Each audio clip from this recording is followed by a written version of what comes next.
எம்ஜிஆர் அவர்களை அவரது வீட்டில் விடுதலை புலி இயக்க தலைவர் பிரபாகரன் அவர்களும் ஆண்டன் பாலசிங்கம் அவர்களும் சந்திக்க சென்றனர். இருவருக்கும் விருந்தளித்து உபசரித்துவிட்டு, நான் உங்களுக்கு ஏதாவது உதவி செய்ய வேண்டுமா என்று எம்ஜிஆர் அவர்கள் கேட்டார். விடுதலை புலி இயக்கத்துக்கு அப்போது நிதி தேவைப்பட்டது.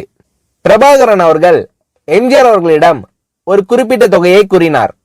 சற்று நேரத்தில் எம்ஜிஆர் அவர்கள் பிரபாகரன் அவர்களிடம் அவர் எதிர்பார்க்காத ஒரு மாபெரும் தொகையை வழங்கினார். தன்னை எப்போது வேண்டுமானாலும் பிரபாகரன் அவர்கள் சந்திக்க வசதியாக ஒரு தொலைபேசி எண்ணையும் ஒரு அடையாள அட்டையையும் பிரபாகரன் அவர்களிடம் எம்ஜிஆர் அவர்கள் கொடுத்தார்.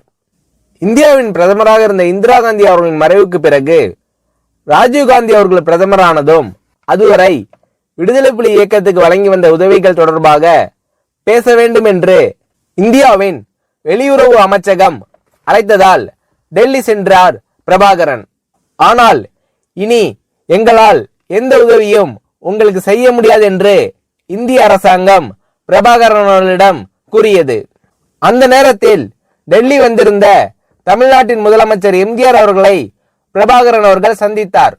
மத்திய அரசு 4 கோடி ரூபாய் தருவதாக சொல்லி பின்னர் மறுத்ததை பிரபாகரன் அவர்களின் மூலம் எம்ஜிஆர் அவர்கள் அறிகிறார்.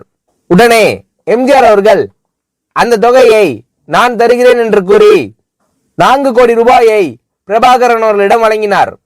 ஈழத் தமிழர்களுக்காக எம்ஜிஆர் அவர்கள் செய்த உதவிகளை பார்க்கும்போது எம்ஜிஆர் அவர்கள் இருந்திருந்தால் தமிழீழம் மலர்ந்திருக்கும்.